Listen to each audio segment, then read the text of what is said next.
Okay, guys, I'm up to chapter 28 of Lemons. It's titled The Return of Delores Jaworski.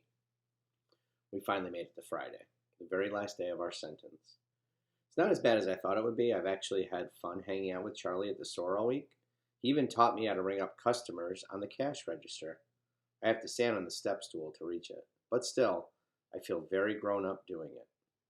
Today, though, is our very last day, and our official parole starts at exactly 1700 hours, which is really 5 o'clock, which is exactly the time when Charlie locks the green door at Bigfoot Souvenirs and more. Until that time, and not a minute sooner, I'm assigned to exotic jerkies of the world, unpacking and sorting and stocking. Charlie just added wild boar and Tibetan yak to his already disgusting collection of shriveled up meat in a bag. The bell on the door rings. "Morning," Charlie calls, like he always does to every single solitary person who passes through that green door. This morning, his voice sounds weird on the last word. It sounds like it's tight. He clears his throat. "Hello, Delores," he says. And he clears his throat again. "Lamb," he calls to me. I pop my head up and peek between fine cuisine and Bigfoot school supplies. It's her, Delores Jaworski. The one who drove me here from San Francisco. The one I beat at the alphabet game when I spotted the Q on a liquor store outside Reading. I wonder if she remembered to bring an order of Mr. Chin's fried egg rolls, like I asked her to. I set down the packages of jerky and step up to the front counter, where Charlie has been busy doing his accounting work in a green spiral notebook. "You remember Miss Jaworski?" Charlie nods to her direction. "I do." His lips are stuck on her teeth like she brushed them with super glue instead of Colgate that I use in the bathroom drawer.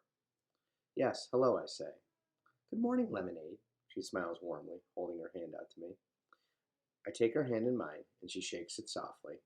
Her fingers are bony and cold. She looks like the women do in San Francisco in her fancy red dress with black polka dots and black high heels.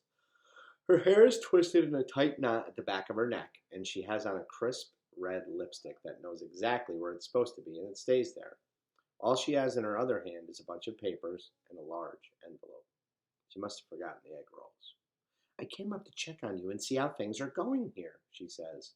"Oh," I say as I look at Charlie. Things are, things are going just fine here," Charlie tells her. His lips are still glued, too. "You're working in the store, hmm?" She looks at Charlie with confusion. "Do you earn money for that?" "No, we're being punished," I start. We,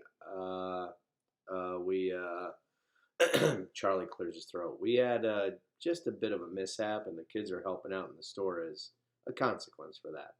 "Oh," and she looks at me. "At our defense," Tobin calls from the high ladder where he's dusting the wooden Bigfoot with a feather duster, "it was a name of cryptozoological research, which makes the offense highly debatable." Oh, I laugh nervously. That's Tobin," I tell her. She smiles. "Oh, a friend of yours." "Yeah," I say, looking back at him. "He is my friend."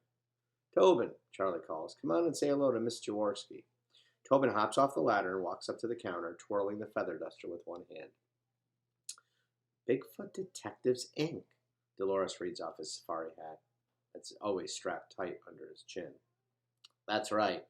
He digs out of his khaki shorts.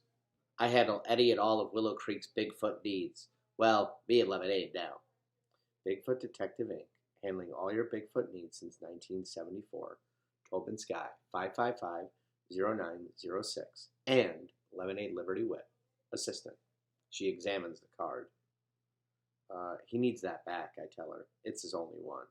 "Oh," she smiles again, and she hands it back to Tobin. "Here you go. It's so nice to meet you. And Lemonade. I see you're getting used to Willow Creek after all." "She's my assistant," Tobin says.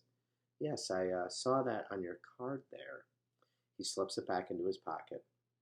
"Well, I'm gonna get right to the point of my visit," Miss Jaworski tells Charlie. "Please." Charlie motions her to come and sit near the counter. "Thank you," she says, sliding onto the edge of the stool.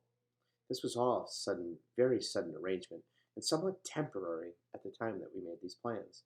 However, now someone has come forward to request guardianship of Lemonade. Charlie doesn't say anything, his lips slowly slipping off his teeth.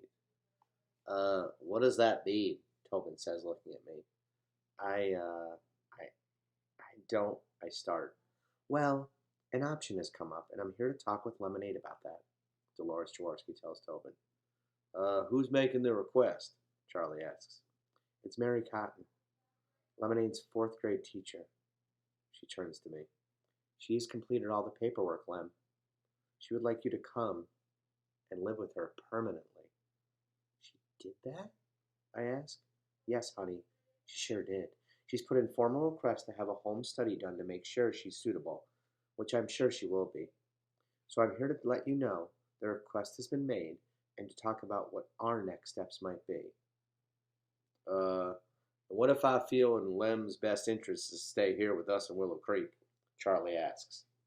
Oh, well, of course you are the legal guardian and her only living relative, so it's absolutely appropriate for her to remain here if you think that's what's best to her interest. However, Miss Cotton would be a wonderful guardian for Lem, and this option would allow Lem to return home. Home. And due to her age, Lem's opinion should also be considered in this decision. That being said, from what I understood, she has already made her decision. She told me she wanted to stay in San Francisco with all her friends and remain in the same school. And now she can.